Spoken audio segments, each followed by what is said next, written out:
So hours from now, the House is expected to vote on a new speaker as Republicans are pushing to rally behind Jim Jordan. Our next guest says if the GOP can't make a decision, then a deal will have to be done with the Democrats. Joining us now is House Intel Committee Chair and Ohio Congressman Mike Turner. Congressman, thanks so much for joining the program. So does Jim Jordan have the votes, A? And if he doesn't, what are the holdouts telling you? Well, I think he's going to have the votes. Fellow Ohioan Jim Jordan deserves this. He's worked very hard. He's a leader. I think he's exactly what we need to be able to pull the House together at this time.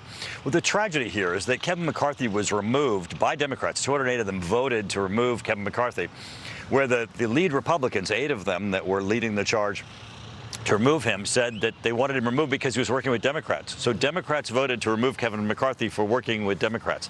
And that's why we should not do a deal with the Democrats. But if we're stuck in this, if people won't come together, I think this is the impetus, that people know it's either going to be a deal with Democrats or let's move forward. So what is this deal with Democrats? Because the holdouts are the moderate Republicans. They criticize the 8 for going along with the Democrats. Why would they, in return, make a deal with the Democrats? Well, they wouldn't be making a deal with Democrats. They would just be holdouts that would prevent Jim Jordan from reaching the number that's necessary. What will happen then, though, is that if there's no one, if we keep going through our bench, and we have some great leaders on our bench in the Republican conference, and people do not coalesce behind someone, then just to move this forward, the Democrats who are sitting there, we don't want to reward them by putting a coalition together to get 8 or 10 Democrats. But why are they holding out? You got Kevin McCarthy, you got Keith Scalise, you got some of the most moderate members that are now saying we're behind Jim Jordan.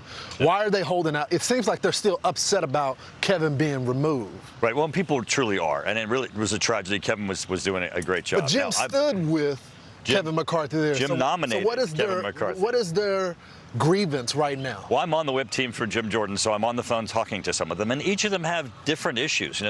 We're somewhat of a diverse Congress, and Jim is responding to each of those. Some of them are concerned about spending, some of them are concerned about the budget, some are concerned about defense. All of those areas, I think Jim has responded to. He just needs to be able to make certain he can get this over the line, and I think he's very close. Do you think he will be Speaker by the end of the day? I do. I think he'll be Speaker, and I think he'll be a great Speaker. Thank you so much, Congressman. We appreciate you giving us Thank you so much.